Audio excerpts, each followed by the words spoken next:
The morning sun blazed over downtown Lagos, casting golden light across the glass towers that pierced the skyline.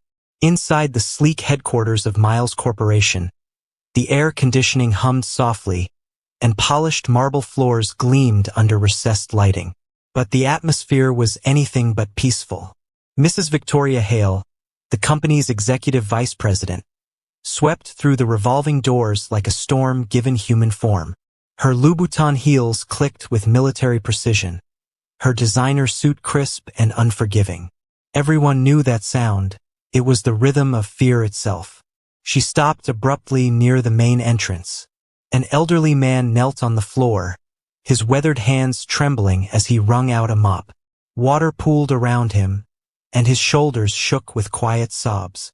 Mr. Samuel Brown, 73 years old, wore a faded janitor's uniform that hung loose on his thin frame.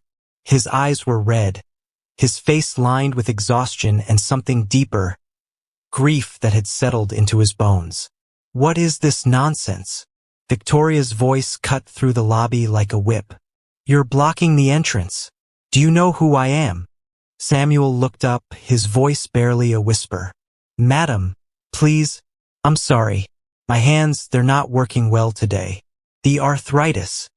"I don't care about your excuses." Victoria's face twisted with contempt. "Move, now." Samuel struggled to stand, but his legs betrayed him. He stumbled, catching himself against the wall. The mop clattered to the floor, splashing water across Victoria's expensive shoes. Her eyes went cold. "You clumsy old fool." What happened next would replay in the minds of everyone present for years to come. Victoria drew back her foot and kicked Samuel in the side.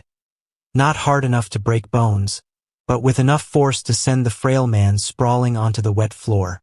He cried out, a sound of pure humiliation and pain that echoed through the marble lobby.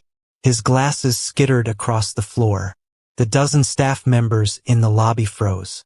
Junior executives clutched their briefcases. Receptionists stared at their computer screens, suddenly fascinated by blank emails. Security guards found urgent business in the opposite direction. Not one person moved to help. They'd all heard the stories. Victoria Hale had destroyed careers with a single phone call. She'd blacklisted people across Lagos. She was untouchable, protected by her results and her ruthlessness. "Clean this mess up properly," Victoria hissed, stepping over Samuel's trembling form. "And next time, do your job before I arrive. You're lucky I don't have you thrown out on the street where you belong." She strode toward the elevators, leaving Samuel curled on the floor, one hand pressed to his ribs, tears streaming down his weathered face. The silence in the lobby was suffocating, the silence of complicity, of people who'd learned that survival meant looking away. Then the front doors opened again. 3 black Range Rovers pulled up outside in perfect formation. Security personnel in dark suits emerged first, their movements precise and professional. And then he stepped out, Mr. Adrian Miles himself. At 45, the billionaire was rarely seen at headquarters. He preferred his private office uptown, his international meetings, his philanthropic galas. He was a legend more than a presence, a name whispered with reverence and curiosity. Forbes called him the Phantom Mogul. Those who knew his story called him something else, a survivor. Adrian Miles was tall, with silver threading through his dark hair and eyes that had seen both the depths of poverty and the heights of wealth. He wore a simple navy suit, no flashy accessories, no ostentation. He didn't need to advertise his power. It radiated from him like heat from sun-warmed stone. He walked through the doors and stopped. His gaze fell immediately on the old man on the floor. Everything stopped. The air itself seemed to hold its breath. Adrian's face went pale, then flushed with an emotion no one could quite name.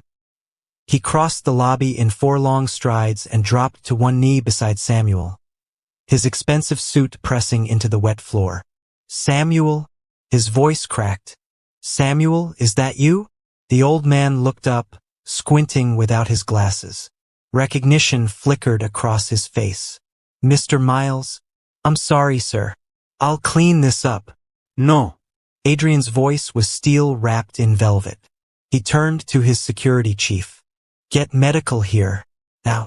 And someone bring Mr. Brown's glasses." He helped Samuel sit up gently, supporting the old man's weight. Around them, staff members began to emerge from their hiding places, drawn by the unprecedented scene. Victoria Hale, halfway to the elevator, turned back. Her confident stride faltered when she saw who had arrived. "Mr. Miles," she called out smoothly, already composing her face into professional concern. "I didn't know you were visiting today. I was just dealing with a maintenance issue." Adrian stood slowly, his hand still steadying Samuel. When he looked at Victoria, his eyes held something ancient and immovable: judgment. "Dealing with it?" His voice was quiet, but it carried. "Is that what you call kicking an elderly man while he's on the ground?" Victoria's mouth opened, closed. "Sir, I think there's been a misunderstanding. I saw it." A young marketing assistant stepped forward, her voice shaking but clear. "I saw everything, Mr. Miles." "As did I," added a security guard, shame and courage warring in his expression. Adrian raised one hand, and the lobby fell silent. He looked at Victoria for a long moment, and she actually took a step back. No one had ever seen the billionaire angry before. Most hadn't seen him at all. But now they understood why people called him the Phantom. He was there and not there, wielding power that didn't need to shout. "Lock down this floor," Adrian said quietly to his security chief. "No one leaves. And Mrs. Hale, you'll wait in conference room A. We're going to have a very long conversation about how you treat people in my company." He turned back to Samuel, his voice gentling. "Come on, old friend. Let's get you somewhere comfortable. There's a lot we need to talk about." As Adrian helped Samuel toward the private elevator, the old man's tears came again. But this time, they were different. And Victoria Hale, watching from across the lobby, felt something she hadn't experienced in 20 years. Fear. Real fear. Because she just kicked the one man in all of Lagos that Adrian Miles would burn down empires to protect. She just didn't know why yet. None of them did. The executive conference room on the 15th floor had floor-to-ceiling windows that offered a breathtaking view of Lagos. The bridges stretching across water, the organized chaos of traffic below, the blend of colonial architecture and modern glass towers. But no one was looking at the view. Every eye was fixed on Adrian Miles as he stood beside Samuel Brown, who sat in the leather chair usually reserved for board members, a blanket across his shoulders and hot tea trembling in his weathered hands. Victoria Hale sat at the far end of the table, flanked by Daniel Carter, the head of operations, a shark in a three-piece suit who'd built his reputation on efficiency and cost-cutting measures. Around them sat HR Director Mrs. Patience Okonkwo, Legal Counsel Mr. Femi Adeyemi, and 6 department heads who'd been summoned without explanation. Security stood at every exit. Adrian hadn't sat down. He paced slowly, his hands clasped behind his back, and when he finally spoke, his voice was so quiet that everyone leaned forward to hear. 23 years ago, he began, I was nobody. Worse than nobody, I was a fool who'd trusted the wrong people. I'd started a small tech consulting business with 2 partners. We were going to change Africa, we said. Young and stupid and full of dreams. He paused, looking out at the city. My partners decided they could change Africa faster without me. They beat me half to death in an alley off Balogun Street. Took everything. My money, my ideas, my company registration documents, and left me bleeding in the rain. The room was absolutely silent. This story had never been told, not in any Forbes article or business biography.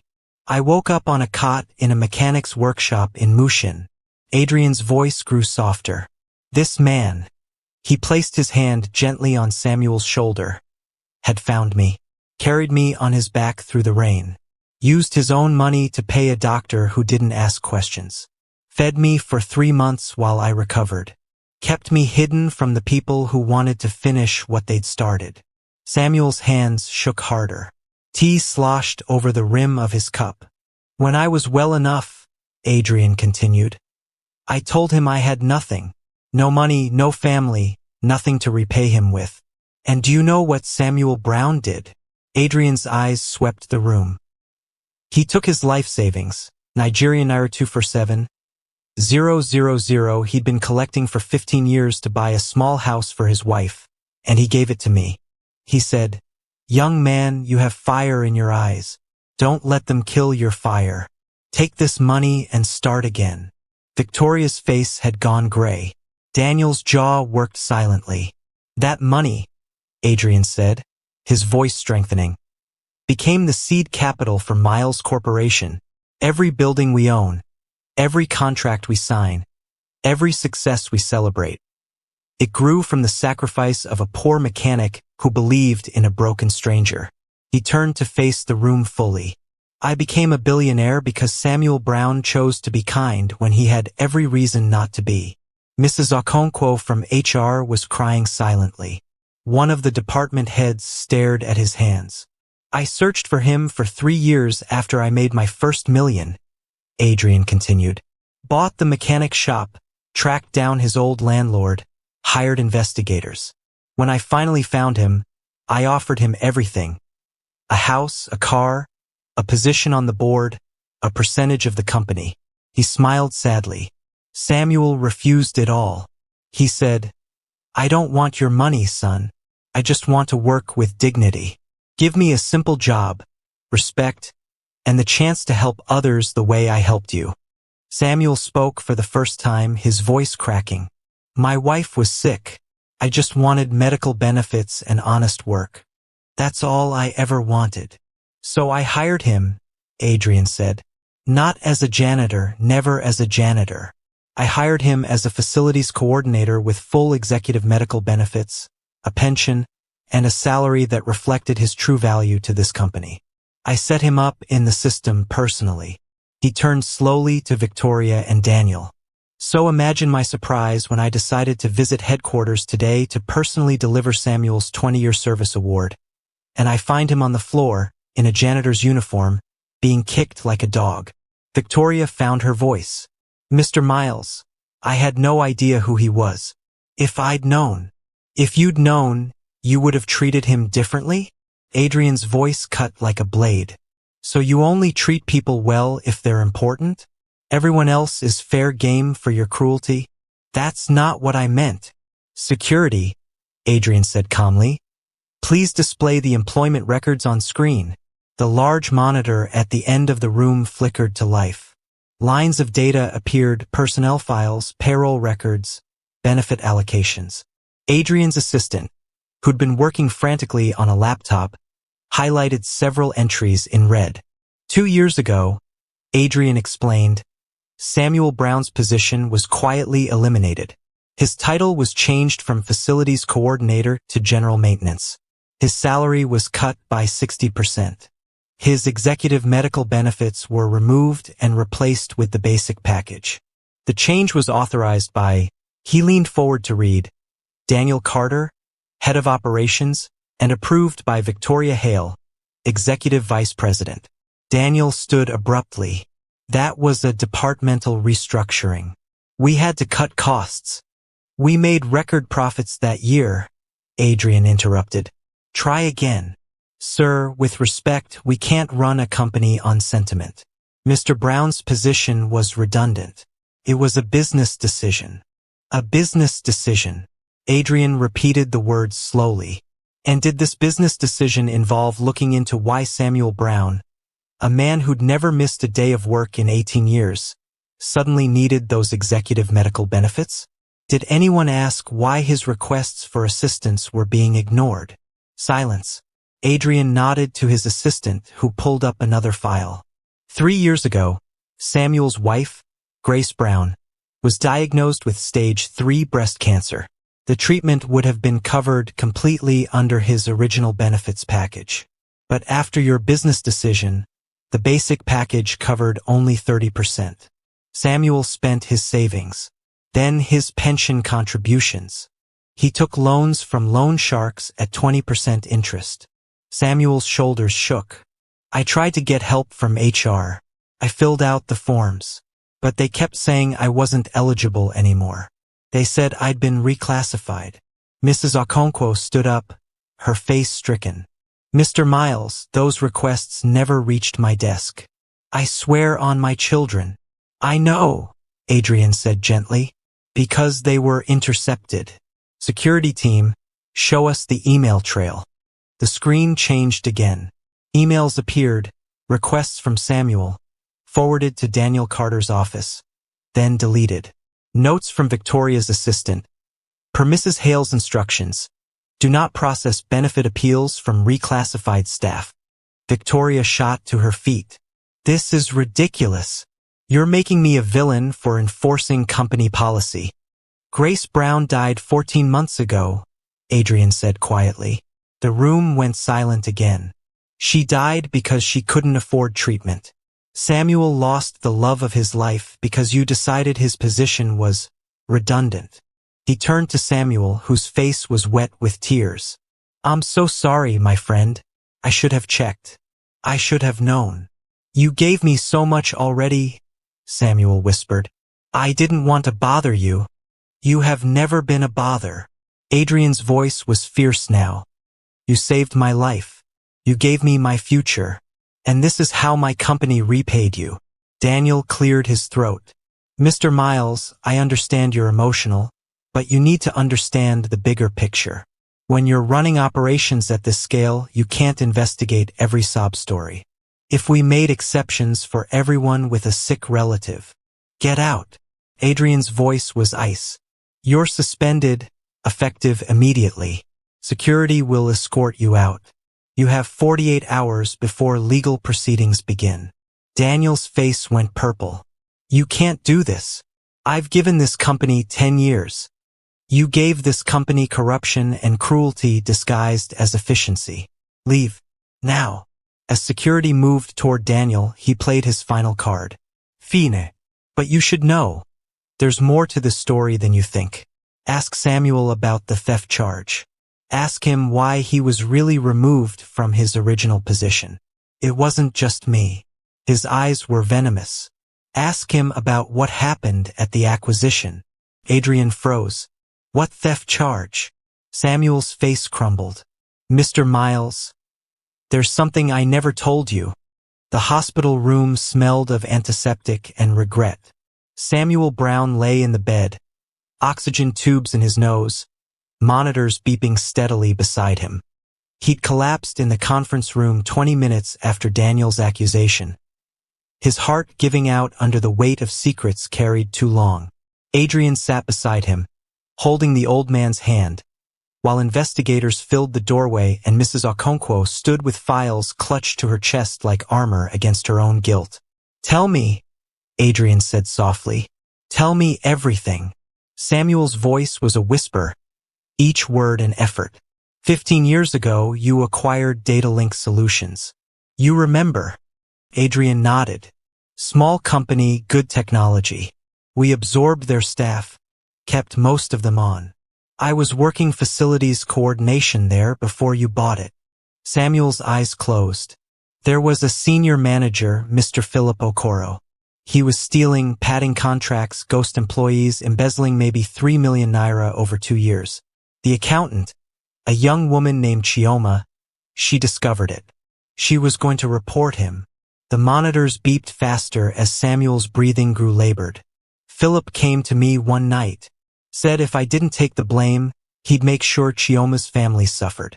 Her father was sick, needed expensive dialysis. Philip had connections with the hospital with dangerous people. He showed me photos of her younger brothers. Samuel's tears leaked from closed eyes. He said it would be simple. I was old, near retirement anyway. I'd take the fall for a small inventory discrepancy, get quietly dismissed with a severance package, and everyone else would be safe. He promised no one would get hurt. God, Adrian breathed. I agreed because I was a coward. Samuel's voice broke. They fired me from Datalink 3 days before your acquisition completed. Official records said I'd stolen supplies, falsified receiving documents. Philip made sure the paperwork looked legitimate. When your company took over, that record transferred. I was blacklisted internally, flagged as a theft risk. Mrs. Okonkwo spoke up, her voice shaking. That's why when you tried to hire him directly, Mr. Miles, the system showed a warning flag. But you overrode it. I did, Adrian confirmed. I trusted Samuel. I knew who he was. But I never told you the truth, Samuel whispered. I was ashamed. And Grace. My Grace was so angry with me for taking the blame. We fought about it for months. She said I should have told you, should have fought back. But I was afraid. Afraid that if I made trouble, if I exposed Philip, he'd hurt that girl's family. So I stayed quiet and took the job you gave me and tried to be grateful. Philip Okoro, Adrian said to his assistant, who was typing furiously. Find him. Now. Samuel continued, his words tumbling out faster now, as if he knew time was running short. But Philip never forgot. After your company acquired Datalink, he got promoted, became a regional operations manager. And Daniel Carter, he was Philip's protege. They worked together, protected each other. When Philip retired 5 years ago, Daniel took over his methods. Samuel's hand gripped Adrian's with surprising strength. 2 years ago, Daniel told me I'd caused problems during the acquisition. Said I was a liability because of my theft record. He said if I made noise about my job reclassification, he'd make sure the story went public, that Adrian Miles's special friend was actually a thief who'd fooled everyone. That's why you didn't fight, Adrian said, understanding dawning. You were protecting me. I couldn't let your name be dragged down because of my shame, Samuel sobbed. You'd given me everything. How could I repay you by becoming a scandal? So I accepted the demotion, accepted the pay cut. And when Grace got sick and the insurance wouldn't cover her treatment, I tried to handle it quietly. I didn't want to bother you with my mess. Your mess. Adrian's voice rose. This was never your mess. You were protecting an innocent woman, protecting my reputation, and they used your goodness as a weapon against you. The door burst open. Adrian's head of security entered with a tablet. Sir, we found Philip Okoro. He's been consulting for one of our subsidiaries, brought in by Daniel Carter last year. And sir, we found the original Datalink files. The accountant, Chioma Adebayo, she left detailed notes hidden in an archive backup. Everything Samuel said is true. She documented Philip's threats, the embezzlement, all of it. She tried to come forward 3 times, but her reports were intercepted by Daniel Carter, Adrian finished. Of course they were. Mrs. Okonkwo stepped forward. Mr. Miles, there's more. I went back through 5 years of HR complaints. 12 employees filed grievances against management for intimidation, benefit manipulation, and retaliation. Every single complaint was reviewed and dismissed by Daniel's office before it reached the executive level. He built an entire system to bury problems and protect people like Victoria and Philip. Samuel's breathing rattled. The monitors started alarming. A nurse rushed in, checked the readings, and looked at Adrian with sympathy. He needs to rest. His heart is very weak. Just a few more minutes, Samuel pleaded. Please, I need to finish. The nurse nodded reluctantly and adjusted his medication. Samuel turned his fading eyes to Adrian.